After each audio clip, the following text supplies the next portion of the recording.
Antipolo Road Rage, driver o rider ang mali? Wag yun na ulitin. Papansin na international streamer na nantotroll sa BGC, Boracay, hinuli na! Bilanggo live stream? No, I have a question for you. Kamakailan nag-viral itong video na ito sa Antipolo nung nagkaroon ng road rage sa Boso-Boso. So, nangyari, nagkaroon doon ng danggit-gitan at nauwi sa mitya ng buhay ng isang tao. So, pag-usapan muna natin siya. Wag yun na ulitin. Tangina. Ang galing ano, parang medyo poetic pa nga na sinabi niya, huwag nyo nang awatin. Kasi kung inaawat nga nila yon, tapos na sana eh. Diba? Sana hindi na to nag-escalate ng ganito. Tapos nag-spiral na lang siya. So ito yung simula. Siyempre, hindi ko mapakita lahat ng video dahil pinito may age restrict. Ito, makikita mo na may ginigit-git itong Fortuner. Nag-overtake siya na nag-overtake. Sunod-sunod at mabilis ang kanyang takbo. Medyo nagtitimpi pa nga si rider dito eh. Ginigit ako nito munti, Fortuner. Ginigit ako. Oo, ayan o. Giniliran ako. At dito nagsimula niya ata niyang habulin. At dito niyo na makikita kung saan sila nagpang-abot. Dito sa may harap ng isang cafe. At yun nga, ito may dalawang rider na bumaba rin yung mismong driver naman nung Fortuner. Ito yung dalawang yun na pinagtulungan siya. Tapos nung medyo nagit-git na siya at binabalik-balikan pa siya nung dalawa, naglabas siya ng baril. At sa pagkaka-record ko nito, nasa presinto na yung driver at siya ay nagmayroong public apology. Pero yun nga, wala namang kwenta apology kung ka na ng buhay. Yung mga nag-video pa nga na ito, nagtatawanan pa sila. Parang, wala pa yan, ano lang to. Parang common lang naman to na nagsisigawan, nagmumurahan. At dahil isa rin akong bagong motorista at bagong driver din ako sa kalsada, isa to sa mga tinuro sa amin sa driving school na kahit nasa tama ka, kahit ikaw yung naargabyado, wag mo nang palakihin yung away. Kasi hindi mo malalaman kung ano yung meron siya. Oo, tama nga naman na masakit nga naman yun na ikaw na nga tama, ikaw pa mag-a-adjust. Pero yun nga ito kasi iniiwasan natin na merong mawalan ng buhay. Kasi mas importante yung buhay. Yan ang pinakarason bakit meron tayo mga batas para maalagaan yung mga buhay at ng mga driver at ng mga riders at ng mga pedestrian, lahat ng gumagamit ng public roads. So, kasi minsan kasi nagsisisihan sila eh. At least sa comments sinasabi, mali si rider, mali si driver. Para siya naging isang perfectong formula para sa isang aksidente at isang trahedya. Ito nabuo siya eh. May mainitin ang ulo, merong may baril, merong hindi pa tinigil, meron ditong talagang sinagad yung pasensya. Pag pinagsama-sama mo lahat yan, may sasabog dyan eh. Isipin mo na lang kung sa iisa lang yun, may isang hindi mainit ang ulo. Isa lang. Bibigyan lang kita ng ehemplo. Sabihin na natin, yung dalawang motorcycle rider ay hindi na siya hinabol, hindi na siya pinababa din. Hayaan nyo na ang humuli sa kanya ay ang batas. Huwag nyo nang kunin sa sarili nyo nakapangyarihan yung hustisya. Hayaan nyo habulin siya ng inang hustisya ng Pilipinas o hustisya ng kalsada. Yung mga police enforcer at ng MMDA. Ngayon, hindi ko sinasabi na huwag kayong tumulong pagdating sa mga ganitong sirkumstansya na baka sa pagigigit niya ay meron siyang maaksidente. I-report nyo sa istasyon o sa kung saan mang pwede i-report yung mga ganong plates. Kesa yung ganito na physical para maturuan ng leksyon, ayos nga naman kung yun ang mangyayari. Pero paano pag meron siyang ganyan? Meron siyang baril. At yun ang nangyari sa ay naging mitya ito ng buhay ng isang tao. Yan yung tinuturo sa amin sa driving school. Pagbigyan mo na, alam ko kahit ikaw gusto mong kotongan yung pukin yan. Ako pag nakita ko na minumura ko lang, nilalabas ko na lang. Bobo tong kinang to, sarap ipokpok yung ulo niya sa manibela niya o dun sa helmet niya. Tapos na, nailabas ko na. Ngayon, hayaan mo yung mga taong nahuhuli sa kanya o humuli sa kanya. Yun yung sabi ng instructor ko eh. Malay mo yung nagmamadali, natatae. O mayroong emergency, baka nakalimutan lang yung hazard. Napakaraming factors at napakaraming tsansa na lalaki lang ang isang simpleng hindi pagkakaunawaan o simpleng kabobohan ng isang tao dyan na magigimit siya ng buhay ng isa. Kaya nakakalungkot lang na naging ganito pa. Wala naman ako masisi. Pareho naman may pagkukulang yung mga parties involved dito eh. Pero syempre, dahil may committee na ng buhay, mas nilalamangan na nito yung pinagsimula ng lahat ng ito. Yung premise na nangyari na ito. May namatay. Ngayon, sana moving forward, mas paigtingin pa ang paraan paano mo mapapabilis yung paghuli ng ganito. Bakit sa haba-haba nung ginitgit niya, wala pang humabol sa kanya na personnel? Sana lahat ng lugar na may nagkakatamaan o mga blind spots, sana meron laging personnel na nakabantay doon para ma-apprehend agad yung ito. Para hindi na doon mapunta sa civilian yung responsibilidad at hindi naman dapat sa kanila. Kasi ibang tao parang, ibigay mo na ba yung side dito, yung side yan. Hindi yun yung point ng lahat ng to. Kasi isa lang to eh. Mangyayari at mangyayari ulit yan eh. Ngayon, paano natin mapipigilan yan? Yun ang importante sa akin na walang masaktan doon sa mga nangyayari. Tulad na balita na ito naman si Vitaly na isang international streamer na nagkalat ng kanyang lagim at kahangalan dito sa Pilipinas dahil di na daw inaabuso niya ang kanyang karapatan dito sa Pilipinas. So nakita ko sa Twitter, ka-crash out daw siya sa Philippine Mall. So panoorin muna natin. Ang nasa BGC siya. Oh my God.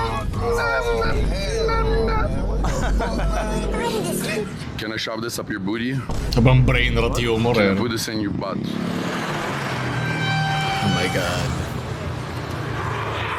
Gusto ko yung may respeto kasi kung saan mo tatapon yung basura pero yung basura mong galawan hindi mo alam eh no. Kasi syempre ginagawa niya to para mapag-farm ng content, parang wow, may wow factor, haha. Cool mo naman, nagagawa mo yan, di ba?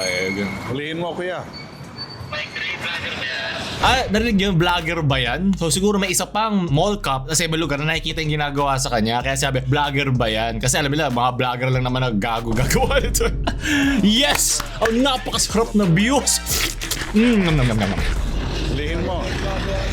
Binibait siya no, mismong cameraman eh na sige na, kabuli mo para maganda to sa clips natin, ma-farm no, para puntaan yung stream. The cop doesn't want to do anything. How does he not react? Guys, Siyempre hindi siya magre-react sa'yo, hindi naman siya pulis eh. Hang-hang.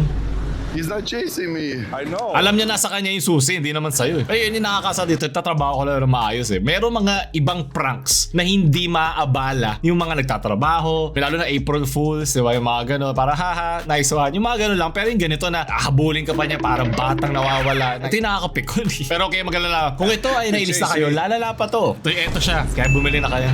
Can I have a hug? Love for you. You mad at Ano mo? me? Ano naman yun? Yung galaw ni Kuya, alam mo, inis na inis siya sa tangan to.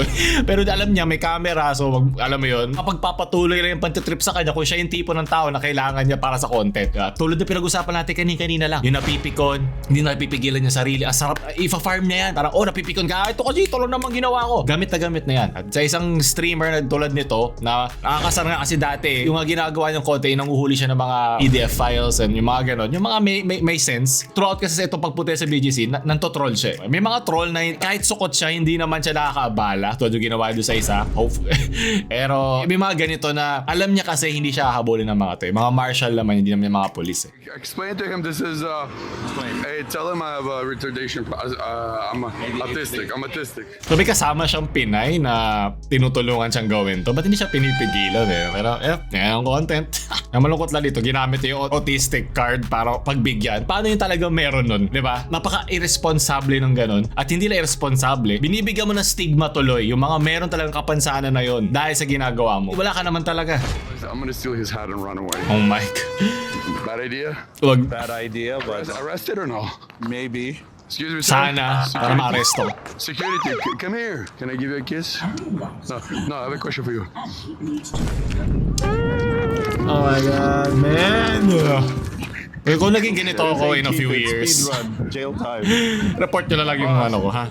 Yung page ko. Ay, tumal ko, sorry na agad siya. Can I change? I'm just kidding. Sir, I'm joking. Sir, listen to me. Yes, sir. May sakit po siya. Dispatch. May sakit po Dispatch. siya. Di ba, ginagamit niya yung may sakit po siya. Kahit na hindi rason na meron kang sakit. Kahit sabihin na natin, for the sake of the argument, nang hangal ka na meron kang ano, hindi ka dapat pinapabayaan. Handa ka ba sa mga gagawin mo aksyon?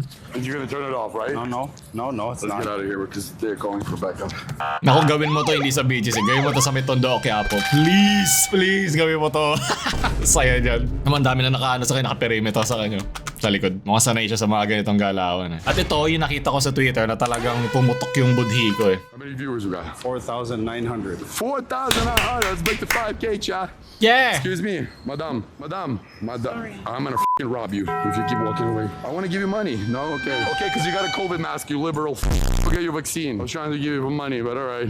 Trying to be nice to her grandma. Parang bigla siya nag-unhinge. Pag hindi niya nakukuha yung gusto niya, mamaya meron pa isang kakausap sa kanya na isa pang foreigner na sinasabi sa kanya na bakit mo to ginagawa. Tapos ang kanyang laging sagot ay nagbibigay naman daw kasi siya ng tip. May mga taong walang pakialam sa tip mo kahit magkano pa yan. Hindi lahat ay pwede mong bilhin. Hindi lahat ay pwede mong abutan lang. Pasensya na. Ito po. $1,000, 50K. Pasensya na. Hindi lahat may pakialam dun. Sabihin na natin kailangan nila yung perang yun. Hindi nila yung kukunin para lang dun. At ito nangyari kasi inuunahan mo muna, tinutroll mo muna, inaasar mo muna, pinagtitripan mo muna bago mo abutan. Sana hingin mo muna siya ng consent. Gusto mo maging parte ng video ko na itong gagawin namin kalokohan? Kasi nagiging prankster ka lang ulit dito. Para siya si Somali. Yan si Johnny Somali. Ano, para mga yan, nagtatrabaho lang, may manggagago. That's Kailangan my pa niya only isip. fan left in the chat. Sukot, Come on, bro. come in front O of me, kaya yung bro. tumatakbo sa isip mo pag ginagawa kami ganito na, kailangan gumawa ng content, kailangan akong magbonta. Ako na-imagine ko, may pumunta siya sa barberia sa Quiapo, tapos ginawa, pabubugbog siya sa ginagawa niya doon. Bigat ng kinuha niya, no? Galing mo, no? Is this the hotel? Yes. Prime content. Excuse me, say hi. Naku, timahan pa I niya. buy this. I buy this in the store. Watch. Di ba siya hinabol ng stuff? In my room number. Bye. Bye. Come, Sky. There's a problem. You can talk to Ito me. isa sa mga rason ba't ayoko mag-IRL stream. Kasi pili ko, ito iisipin pag may nagbi-video kami sa labas na, shit, may gagawin silang katangahan at cringe sa labas. Ayoko talaga. If we're already there, we're gonna be practicing in 5 minutes to understand how to take off the boards using our knees. So this is like most important. Go, boss. Let's go. Now, we need to learn first the technique of this kind of board. Yeah, hindi mo pwedeng madaliin kasi pwede sumara yung business sila dahil dyan kasi may sinusunod silang protocol dyan pag mayroong masaktan na aksidente. Kahit marunong ka, wala silang pakialam dun. Kailangan nila sabihin yan. Kahit alam ko nagbinibiro mo lang siya, nagtatrabaho siya. Hayaan mo siyang tapusin niya yung trabaho niya bago ka may paglokohan sa kanya. Like that? How do you want me? Tumatawa naman siya, di ba? Tagalogin mo na nga lang siya. Total, ayaw ka niya intindihin na nag-i-English kay. Tagalogin mo nga, dati maintindihan ka niya kahit isang salita dyan. Yeah, that's what surfing is. I know how to surf. Nagtotroll pa siya, no? Parang, Give me the remote. parang ano, and let's ako go. yung nagkikringe pag ginagawa niya yung ganun. Tapos sasabihin ko, binigyan na naman ba ng tip yan, ha? Yun na naman ba ang yung excuse? It's a prank! Ito! It's $1,000. It's a prank! $500. Yun lang pala ang ticket para magawa mo kahit anong kakupalan na gusto mo. Yun lang escape natin. So, ito yung kumausap sa kanya. What's up, brother? Figure out I got a what. genuine question, brother. Yes. Like for real. Oh yeah. What's your question? I started a channel out in Thailand, just exploring and showing people what it's like. And I came here. I've been here a month. Yeah. But genuinely, when we come here and we have power, like we stream, and We show get people content. that we have influence. What would it hurt you to take someone and build them up here as the locals instead of like?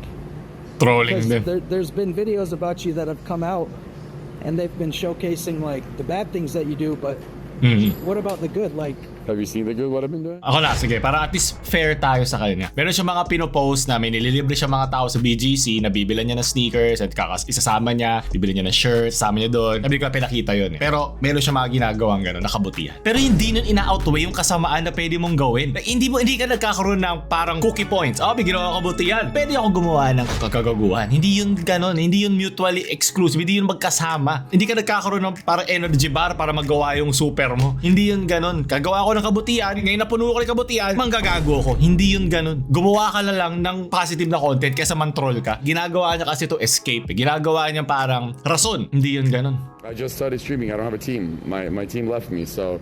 Ayun, ito pa isa. Iniwan siya ng isa niyang team kasi nga nagiging unhinged siya on stream. Nagiging weird siya. Nagiging parang, wow, okay, ano tong ginagawa niya? Pwede na tayong mahuli nito, pwede tayong ma-deport. Kaya nire-report din siya sa Twitter na ng immigration na pa-deport nga itong taon to, tinan mo yung ginagawa. At nagiging unsafe na yung mga tao sa BGC sa ginagawa niya. Nakakailang araw pa lang siya. Di ko alam gano'n siya katagal dito sa Pilipinas. I'm sure palalala ng palalaya habang tumatagal. Kasi syempre gusto niya mag-farm pa ng content dito. Nagbayad siya para makapunta dito. Ayun, babawiin niya yan. I'm doing the right thing because people want to bring me down when you're up. When you're down, nobody cares about you. When you're up on top, everyone wants to bring you down. It's the same thing with my catches. Everyone thinks they're fake. They're all real. Yung sabi ko sa inyo yung kanyang sa PDF file. Okay nga yun. Ba't di lang yung ituloy niya? Bakit pa siya nang to-troll ng ganito? Saan to nang gagaling? Napaka-random. Hindi naman yun yung style eh. Para lang may magawa siya IRL. Siguro mas maganda pa kaysa mag-IRL stream siya. Gumawa na siya normal video na edited. Kasi pag ito parang kailangan niya mag-fill ng void na dapat may nangyayari sa stream para maging entertaining. Syempre, una niyang taong makita sa kanyang matang magkahiwalay ay pagtitripan niya, sisigawan niya. This is amazing, actually. You're giving me content right now. Yun yung gusto niya parang lahat na lang content, diba? Syempre, kung nandun siya sa camera niya, yun ang gusto niya makuha. Have you watched all the VODs or not? I haven't. Exactly. So you don't know what's going on. So why are we still talking? Go watch the full VOD. I'm asking you, and I answer. Ito yung sinasabi ko kanina eh, na parang dun sa kaninang motorcycle tsaka dun sa driver, million pa ang mga taong nagkaroon ng ganong salpukan at walang ikinamatay. Diba? Ganito rin yun eh. Kasi ginagawa ni Vitaly dito ay, yun ako ginagawa kabutihan ha. 10% lang naman yung kalokohan dun. The rest, content lang naman kami, kalokohan lang, sayaw-sayaw lang ako dito, mukha lang akong tanga. Wala naman masama dun. Nanonood din naman ako mga ganong klaseng content pag gusto ko ng brain rot humor. Pero yung 10%, 5% na pagtitripan mo mo, pwede yun makasakit at makaargabyado ng isang tao. Paano kung yung nanay na yun may baril o may taser o merong spray? Pwede ka makasakit. Paano kung meron siya sakit sa puso at ginanon mo siya? Di mo masasabi. Paano kung galing lang siya sa isang kaso na ninakawan siya tapos ganun ang gagawin mong joke sa kanya? Yun ang sinasabi niya dito. Hindi naman parang kakalimutan na lahat ng kabutihan mo kasi may ginawa kang kalokohan na ganito. Tanggalin mo na yung kalokohan. Hindi mo na kailangan yung 10% na yun. Interacting with people here and you're messing around with them. I know it's a joke to you, but for the people here, they work hard. Di siya sabi ko kanina And guess what? And I tip him. What do you do? I tip them. Hindi yun ganun eh. Hindi mo madadaan lahat sa tip. Nalala ko dito yung graph nung yung around and find out. Pabad sinusubukan mo tanto troll ka, pwede kang maka-find out eh. Pwede kang madali. At yun yung iniiwasan natin dito. Pwede ka naman gumawa ng content gusto mo gawa ng balastugan, ng kalokohan naman. Pero wag na natin pakialaman yung mga nagtatrabaho lang ng tahimik. Lalo na yung puro mga napagtripan din, mga mall cops lang. Gawin mo sa pulis yun, di ba? Kasi alam niya, pinipili niya. Bro. When have you done? Well, show me proof. I'm not a lol cow online. A fucking lol with cow. laws. Yung isa bang term for a lol cow, yung mga naghahanap ng mga clips na pwede mag-viral sa gagawa ng kalokohan sa IRL stream or sa live. Nakakatawa lang kasi mismo nga si Vitaly di niya hinihinga ng proof eh. Di mo kailangan ng proof. Wala ka naman kailangan patunayan sa kahit kanino. Tapos siya nga hihinga niya ngayon. Binabato niya yung pabalik sa kanya. Don't touch me before I knock you the out. You're not gonna knock me out. Oh yeah? What are you gonna do? I guarantee you're not gonna knock Yo, back off. Oh, what are you gonna do about it? What are you gonna do about it? You came to this. Ito yung isa pang example ng parang, ano gagawin mo? Sige, di ba? Waka mo nga sa tenga. Parang gano'n din. Ina-aggravate niya para ang unang sumuntok ito eh. Pero parang gano'n na rin yung pag nasa labas ka, pag ikaw yung nagmamaneho, nasa kalsada ka, huwag mo na i-escalate ng isang simpleng misunderstanding o simpleng away o simpleng pagtatalo. Hindi na natin kailangan palakihin. Yun ang iniiwasan sa ganyan. Ayun, kaya kita mo yung pananalita ni Vitaly doon na very, parang incendiary. Parang tinatay niya, sige, subukan mo. Sige, subukan mo. Dali. Parang gano'n. Para hindi sa kanya yung liability na nagsimula. No? Pero gano'n din, hindi rin nakakatulong na gagawin mo yun. Na palalakihin mo pa ang isang bagay. Tulad nung nangyari sa simula, di ba? Na, kung yun nawati niya, yayo. Kita mo. Alam ko naman na hindi naman siya pinakinggan. Pero yung ganong mindset na lumalabas sa bibig natin, ito ang nagsisimula ng mga ganito mga trahedya. Nag-exponential growth lang yan ng kagaguhan hanggang maging isa na siyang malaking trahedya o aksidente. Isa lang naman yan. Parang Final Destination lang mo yan, no? Okay, what are you gonna do about it? I'm not gonna do nothing. So stop following me. The person's gonna do it. Nakakatawa na sinasabi niya, stop following me. Pero pag ikaw ang nantotroll, inahabol mo yung cops, nilalapitan mo sila, ginagamit mo yung motor, pag magjo-joke ka na nanakawan mo isang matanda, okay lang. Pero ikaw, nilalapitan ka lang niya at ginagawa yung ginagawa mo doon sa iba. Sobrang press na press ka.